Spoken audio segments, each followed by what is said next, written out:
ఉదయకృష్ణారెడ్డి నిన్నటి నుంచి ఫుడ్ తీసుకోకుండా ఆల్కహాల్ తాగుతూనే ఉన్నాడని డాక్టర్లు చెప్తున్నారు. తాము కడుపు మొత్తం క్లీన్ చేశామని డాక్టర్ శివశంకర్ తెలిపారు. స్పృహలోకి రావడానికి 24 గంటల సమయం పట్టొచ్చంటున్న డాక్టర్ శివశంకర్తో మా ప్రతినిధి రవి ఫేస్ టు ఫేస్. దానికి పాల్పడిన ట్రైనీ ఐపీఎస్ ఉదయకృష్ణారెడ్డి ప్రస్తుతం చికిత్స పొందుతున్నాడు. తన చికిత్స అందిస్తున్నటువంటి డాక్టర్ ఉన్నారు. ఉదయకృష్ణారెడ్డి ఏ టైంలో వచ్చారు, తను వచ్చినప్పుడు ఎలాంటి కండిషన్లో ఉన్నాడు?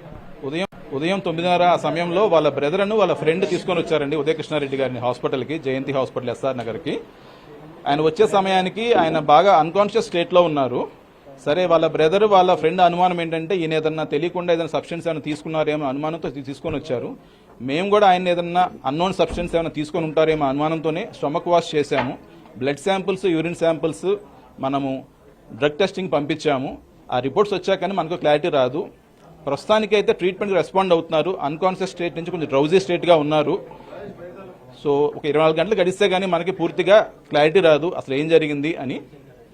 అంటే కుటుంబ సభ్యులు ఏం చెప్తున్నారు సార్? తను ఏదైనా తీసుకున్నాడనే అనుమానంతో తీసుకొచ్చారా, లేకపోతే కంటిన్యూస్ గా ఇంట్లో స్పృహ లేకుండా పడి ఉన్నాడు అని చెప్పి తీసుకొని వచ్చారా? హాఫ్ యూజ్డ్ శానిటైజర్ బాటిల్ కనపడింది మాకు. అదేమన్నా తీసుకున్నారేమన్న అనుమానంతో మేము హాస్పిటల్ తీసుకొని వచ్చామని చెప్తా ఉన్నారు వాళ్ళ కుటుంబ సభ్యులు. సార్, ఈ స్టమక్ అంతా క్లీన్ చేసినప్పుడు ఏమైనా మీకు సబ్స్టాన్సెస్ కానీ అనుమానాస్పదంగా ఏమైనా కనిపించాయి అందులో? స్టమక్ వాష్ చేశాక స్టమక్ కంటెంట్స్ లో కనుక మాకైతే ఫుడ్ పార్టికల్స్ కానీ టాబ్లెట్ ఫార్మ్స్ అట్లాంటి ఏం కనపడలా. స్టమక్ కంటెంట్ క్లియర్ గానే ఉందండి. సో చూద్దామండి, మనం కూడా రిపోర్ట్స్ వచ్చాక చూద్దాము ఎంతవరకు ఏం జరిగిందని మనకి క్లారిటీ వస్తుంది. సార్, అంటే తనపైన కేసులు నమోదైన విషయం మీకు తెలుసో లేదో కానీ అలాంటి కండిషన్లో అంటే మెంటల్ స్టెబిలిటీ కోల్పోవడం లేకపోతే మానసిక స్థైర్యం కోల్పోయి ఉన్నటువంటి వ్యక్తిలో ఎలాంటి కండిషన్ ఉంటాడు? అలా ఏమైనా ఉందా? ఆయనకు అబ్నార్మల్గా ఏమైనా ఉందా? ఆయన మీదకి ఏం కేసు ఉందని మాకు తెలియదు కానండి. రెగ్యులర్ పేషెంట్లని ట్రీట్మెంట్ ఇచ్చాము. మీరు అన్నట్టు ఏదైనా ఏ మనిషికైనా కేసులు ఏదైనా ఉంటే కనుక మానసికంగా కొంచెం డిప్రెషన్లోనే అవకాశాలు ఉంటాయి. ఏదైనా ఆయన సృహలకు పూర్తిగా వచ్చాక మాట్లాడితే మనకు కూడా క్లారిటీ వస్తుంది. ముందే మనం అనుమానం పడతాం ఎందుకు ఏదైనా. ఎంత టైం పడుతుంది?